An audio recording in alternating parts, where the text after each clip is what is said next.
노자평전, 중국의 노자의 최권위자인 쉬캉성이 쓴 노자평전에서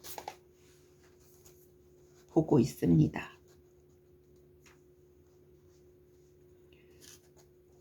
근데 노자와 공자가 만난 적이 있다는 그 예로 공자가 노자에 대해서 쓴 부분입니다. 공자는 노자를 만나 많은 가르침을 받았고 또 예를 전수받았고 다음과 같은 훈계도 들었다. 사기에 실린 글입니다. 그대가 말하는 옛 성인도 지금은 그 육신과 뼈마디가 썩어 문드러져서 그 말씀만 남아있을 뿐이다. 군자는 때를 만나면 세상으로 나가야 정치를 하며 수레를 타는 귀한 몸이 된다. 그렇지 못하면 야인으로 떠들이 신세가 되고 마는 것이다. 훌륭한 장사꾼은 물건을 깊숙이 보관해두어 속이 알차지만 남보기에는 별것 아닌 것처럼 보이게 한다. 군자는 훌륭한 덕을 쌓아 속이 충실하지만 남보기에는 어리석은 것 같이 보이게 한다. 그러니 그대는 교만함과 과욕과 잘난 척하는 마음과 산만한 생각 따위를 다 버려라. 그것들은 그대에게 아무런 이익도 되지 않는다. 내가 말하고자 하는 것은 이것뿐이다. 하고 사기의 사마천의 사기 중 노장신한열전에서 이런 말이 나옵니다. 그리고 공자는 노자와 헤어지고 돌아와서 제자들에게 이렇게 말했다고 합니다. 역시 사기의 노장신한열전에 나오는 글. 새가 날아다니고 물고기는 헤엄치며 짐승이 달린다는 것은 나도 잘 알고 있다. 그러나 달리는 것은 그물을 쳐서 잡고 헤엄치는 것은 낚싯대를 들이워서 낚고 날아다니는 것은 주사를 쏘아야 떨어뜨릴 수 있다. 그러나 용은 바람과 구름을 타고 하늘을 날아오른다고 하니 나로서는 용의 실체를 알 수가 없다. 나는 오늘 노자를 만났는데 마치 용과 같아 전혀 잡히지 않는 사람이었다. 공자는 노자를 존숭하여 바람과 구름 타고 하늘을 날아오르는 용과 같다고 찬미했는데 또 노자를 용이라고 했던 일화가 장자의 천운에도 있다고 합니다. 공자가 노담을 만나고 돌아와서 왜 3일 동안 아무 말도 하지 않자 제자가 물었다. 선생님께서는 노담을 만나서 도대체 무엇을 깨우치셨습니까? 노담은 노자의 이름. 공자가 말했다. 나는 그곳에서 용을 보았다. 용은 합쳐지면 모습을 이루고 흩어지면 아름다운 무늬를 그리며 구름을 타고 음양 속을 훨훨 난다. 나는 입을 다물 수가 없었고 혀가 달라붙어 말할 수가 없었다. 그런 내가 어찌 노담을 깨우친단 말인가. 이는 공자가 노자를 만나고 돌아 3일 동안 말이 없었었든지를 설명한 대목이다. 그래서 이렇게 만났던 적도 있고 노자를 공자가 존중했었다는 내용도 들어있고 또 노자책에 보면 공자는 공자왈 이렇게 공자가 말하기를 이렇게 돼 있지만 노자는 본인이 직접 쓴 글이라고 할 수도 있는데 왜냐하면 모두가 대목이 1인칭으로 써내려 갔기 때문입니다. 예를 들면 노자 제43장 세상에서 가장 부드러운 것은 세상에서 가장 견고한 것을 마음대로 부릴 수 있다. 형체가 없는 것은 틈이 없는 대로 스며들어갈 수 있다. 나는 무위가 억지로 하고자 하지 않는 것인가? 무위가 얼마나 유익한지를 안다. 또 노자 제54장에 보면 몸은 몸으로 보고 집안은 집안으로 보며 마을은 마을로 보고 나라는 나라로 보며 천하는 천하로 본다. 내가 어떻게 천하가 그러함을 알겠는가? 바로 이런 방식을 가지고서이다. 이렇게 1인칭으로 써져 있습니다. 3개 더 하겠습니다. 노자 67장에는 나는 3가지 보배를 가지고 있다. 그것을 잘 지키고 보존한다.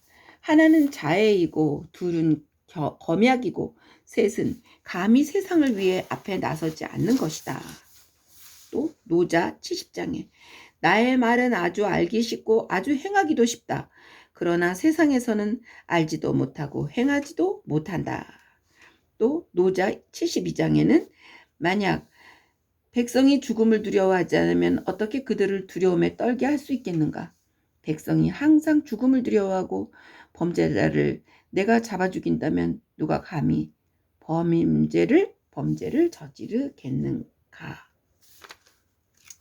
그래서 노자는 1인칭으로 쓰여 있다고 알 수 있겠고요.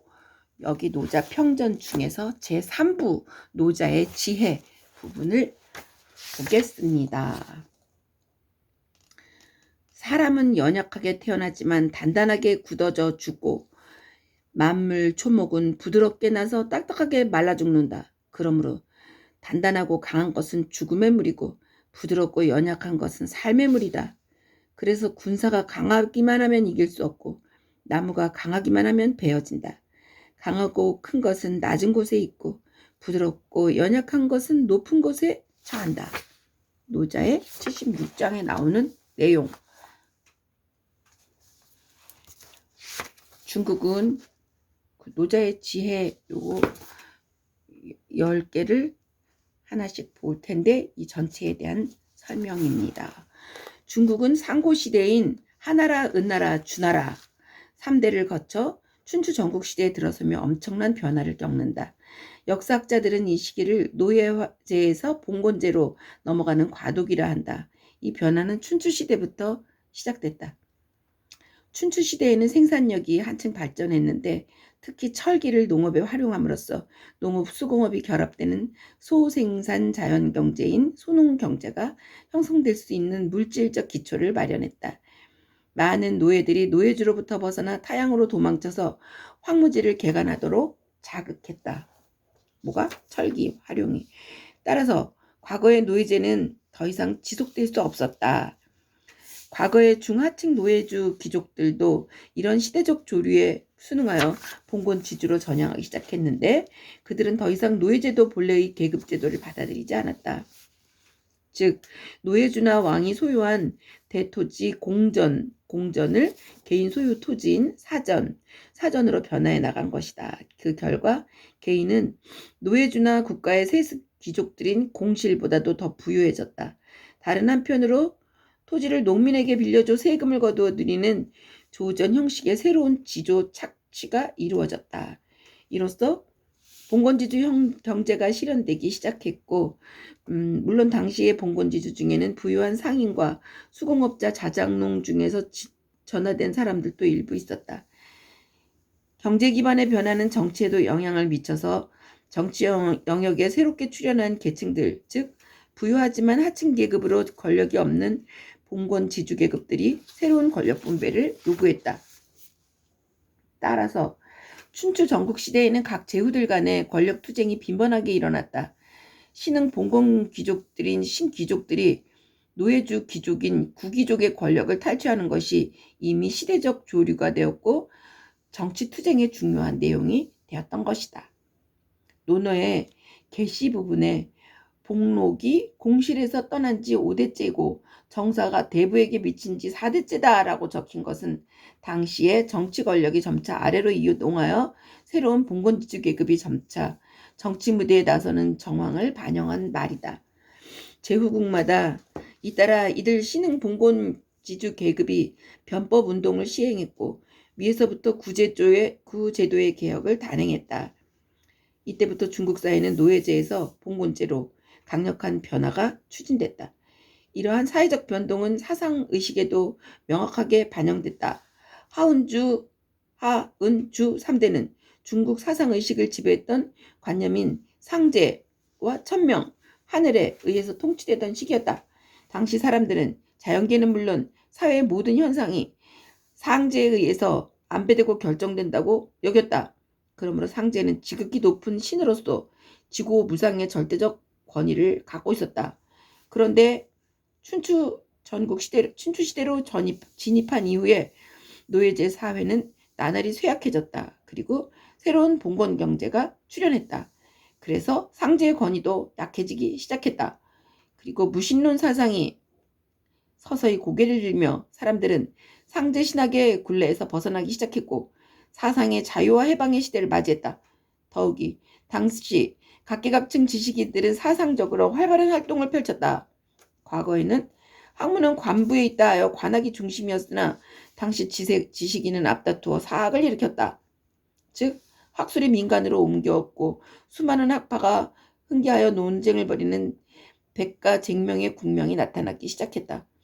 춘추시대 말기에서 전국시대 초기에 이르면 유가, 도가, 무가 3대 학파가 형성됐고 명가, 법가 등의 학파도 점차 형성되고 있었다.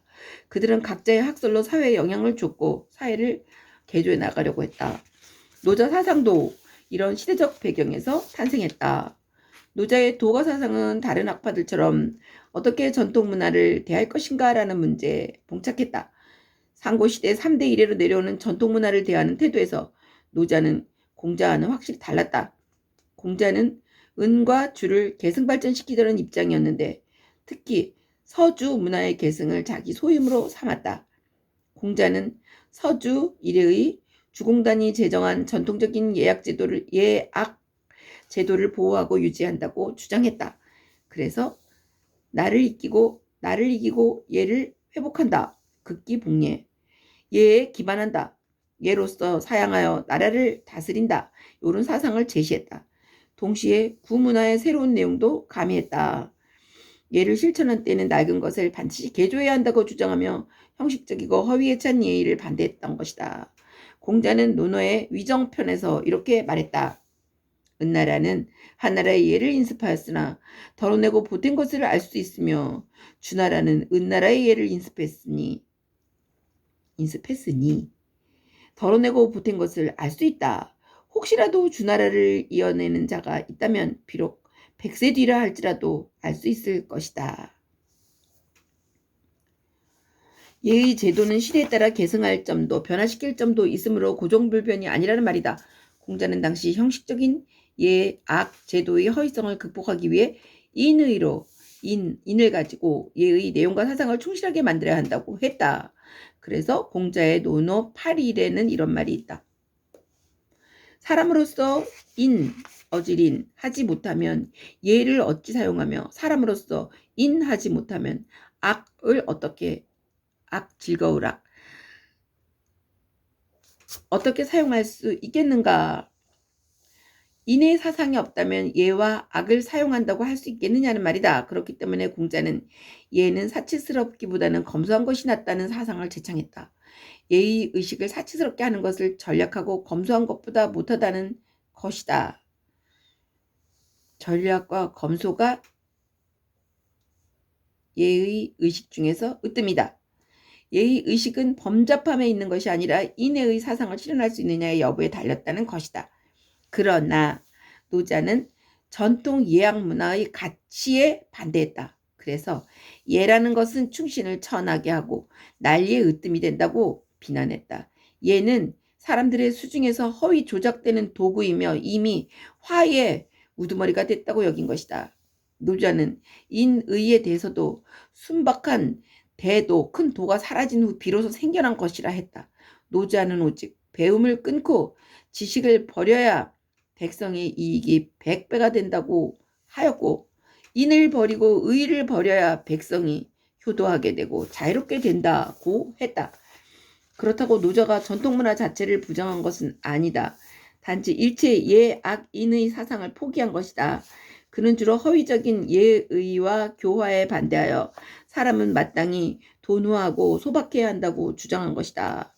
노자 제31장의 이야기입니다. 길리에는 왼쪽을 높은 자리로 하고 흉리에는 오른쪽을 높은 자리로 한다. 부관장군은 왼쪽에 자리하고 상장군은 오른쪽에 자리한다. 이것은 상례로서 전쟁에 처하라는 말이다. 많은 사람을 죽일 것이니 애도하는 마음으로 임하고 전쟁에 이겼어도 상례로 마무리한다. 이런 걸로 볼 때 노자가 예악 문화를 모조리 부정한 것이 아님을 알 수 있다. 노자가 인을 끊고 의리를 버려라 라고 주장했던 것은 허위적인 인의를 버리라는 의미였다. 그도 여전히 진실한 인의 사상을 제창했다.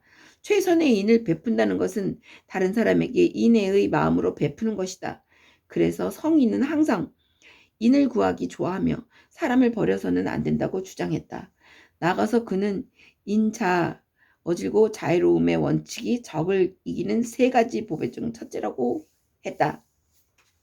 노자 67장에는 나에게는 세 가지 보배가 있으며 나는 이것을 언제나 지니고 보존하고 있다. 첫째는 자애요. 둘째는 검략이요. 셋째는 감히 천하의 앞에 나서지 않는 것이다. 이렇게 노자는 자애를 보배로 여겼다. 왜냐하면 병사들에게 자애로워야만이 그들이 용감하게 싸운다고 생각했기 때문이다. 노자가 예교의 허위성을 격렬하게 공격했음을 알 수 있다. 하지만 그렇다고 해서 완전히 전통문화 작용까지 부인한 것은 아니다. 다만 예의와 인애의 사상을 그의 도덕 사상보다 후자적인 것으로 보아 보류시켰을 뿐이다.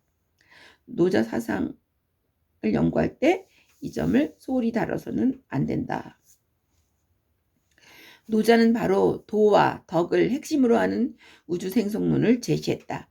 이것은 한 시대의 획을 긋는 새로운 사상으로 중국 철학과 중국 문학 사상사에 막대한 작용과 영향을 미쳤다. 이러한 노자 사상은 대략 다음과 같은 내용으로 귀결된다 해서 이제 하나씩을 다음 편에서부터 살펴보겠습니다. 도는 만물을 낳는다. 도는 만물을 낳는다. 노자의 제1 도가도 비상도 명가명 비상명 무명 천지지식 하여튼간에 도가도 비상도 명가명 비상명 손에 들어왔다가 나가고 나갔다가 들어오는 그 말 도자 평전에서 한번 또 보겠습니다.